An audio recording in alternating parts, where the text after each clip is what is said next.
And do you remember the first time you even became aware of the whole Bigfoot thing? About 4 or 5 years ago. Really? Oh, that recent. So Yeah, up until 4 or 5 years, how old are you now? 70. 70. So up until you were 66 years, 65, 66 years of age, you didn't even consider? No, Wow. I mean I've seen, watched a lot of stuff about them, Yeah. but and it's kind of hard for me to Yeah. believe, Yeah. Me you too. know, and just like, but there's something different out here.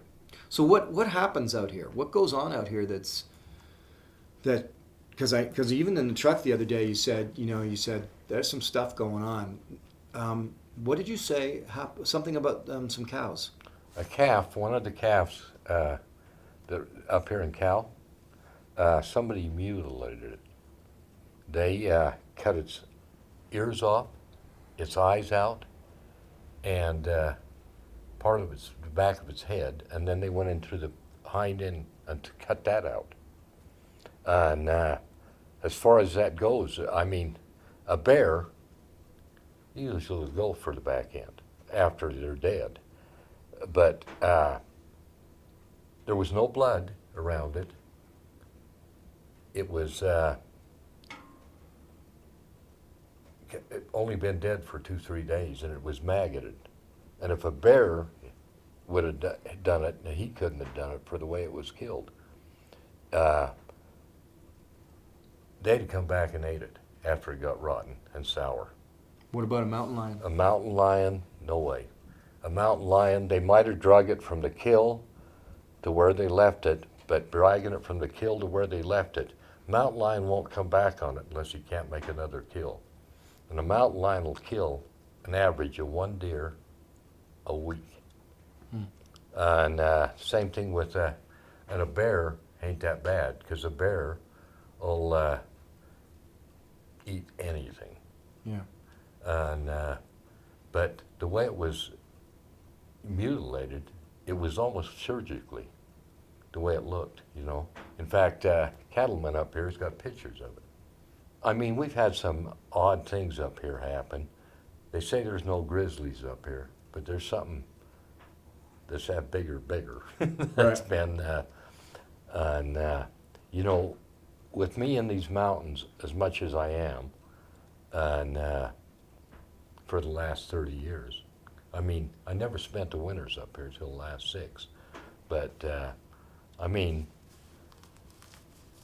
I've been up in Water Hollow and different places like that. In fact, right here, we've had sounds that's just, you can't explain, you know. Like what kind of sound? Like A lot of times like a baby crying. And it ain't really a growl, but it's different, you know. and you don't write it off to porcupines fighting or Oh, heavens no, we ain't got that. I haven't seen a porcupine up here. mountain lion. Mountain lions, and I know what a mountain lion does. I know what bear do. Yeah. In fact, we had a bear right out here with 2 cubs about a month and a half ago. Right now, and I mean, we've taken, they've taken 3 bear, Division of Wildlife, right where my truck's parked. Well, what do you We have make? a lot of mountain lion in here, but a lot of the things on the sounds, I mean, they're unexplainable, you know. But even the Henry Reeman, the cattle guy up here, up in Water Hollow, he told me, he says he's heard some of the eeriest sounds. And I mean, they've been up here through his, they've homesteaded this place up here, all this. And he said he's heard sounds in Water Hollow that spook you, but he says never been able to see anything. So, what do you make of the whole Bigfoot thing and all these people? Because even this area, just right, I mean, all here is famous. It's been famous for a long time, even since the '60s and '70s, as having these Bigfoot experiences, and you know, and then now you've got people who come to research and stuff. What do you make of all that? You know, what I can't see, I have a hard time believing.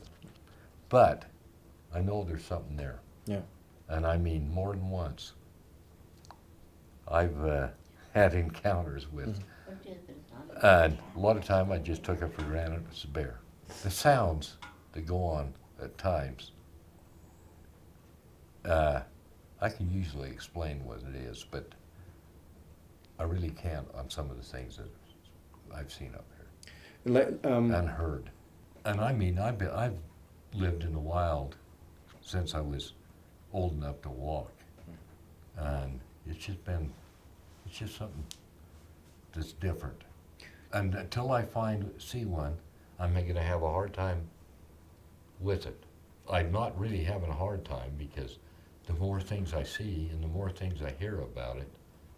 Was it 2 years ago when I would have swore it was a grizzly bear. It was that big, right up here. Mm-hmm. And in fact, we got an outhouse right up here too, you know, besides the one in here. And I come down and got the rifle. And legally, I probably wasn't able, by rights, but if it had come down, I could have killed it. Life endangerment. And